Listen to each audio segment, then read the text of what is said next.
stavljaju još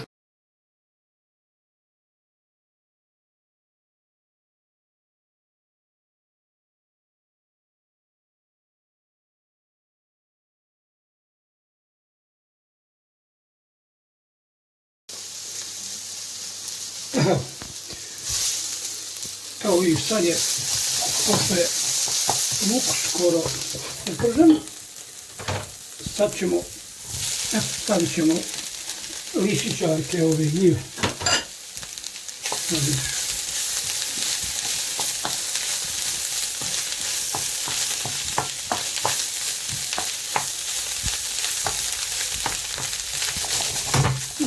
Tako.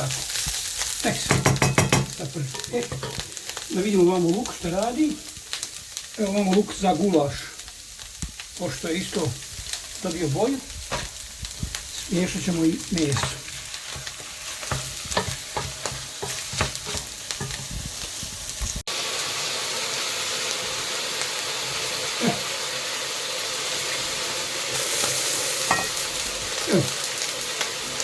Evo malo ćemo staviti u gljive, stavit ćemo malo govedje i suhoga mesa sitno sjeckanog.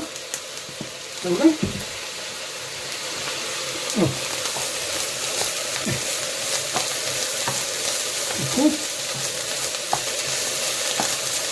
Evo vidite. Sad ćemo ga zaliti, pošto je skoro gotovo. Zalit ćemo ga s ovim temeljcom ili to supom. Zalit ćemo ga. Prvo ćemo staviti malo kreme.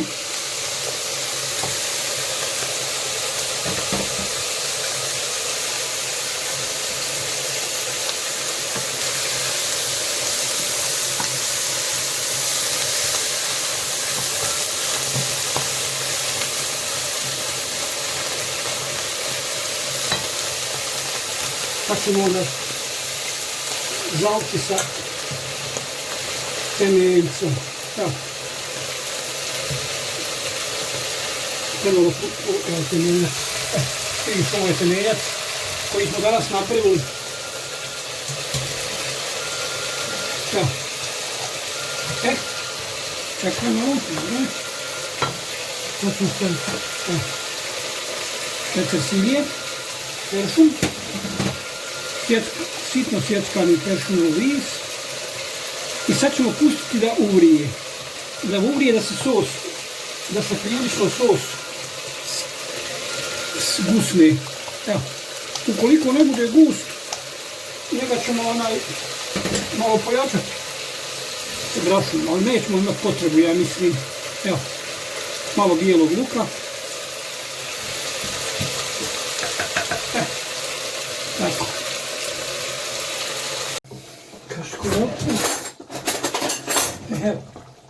Evo ga, gulaš je skoro gotov, daj nam. Evo ga, evo što je lijep. Sad ćemo znači pristupiti završavanju. Stavit ćemo malo paradajz sosa. Evo ga. Vidite.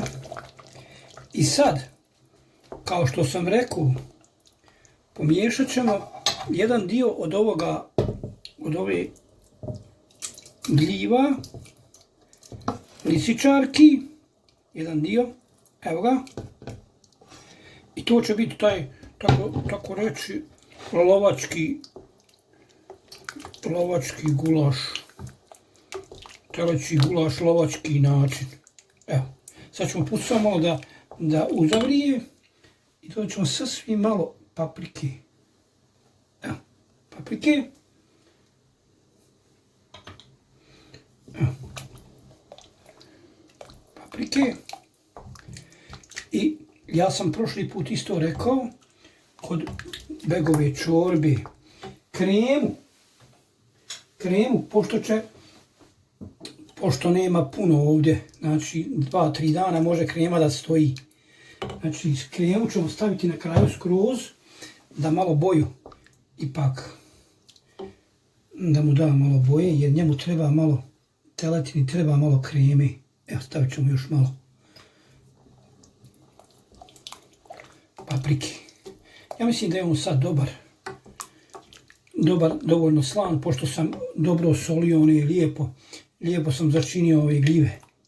Znači, ovo će biti teleći ram gulaš na lovački način. Odličan, super. I gustoća paše, evo vidiš. Pogledaj. I gustoća paše, sad ću njega servirati pa ćemo ga uslikati.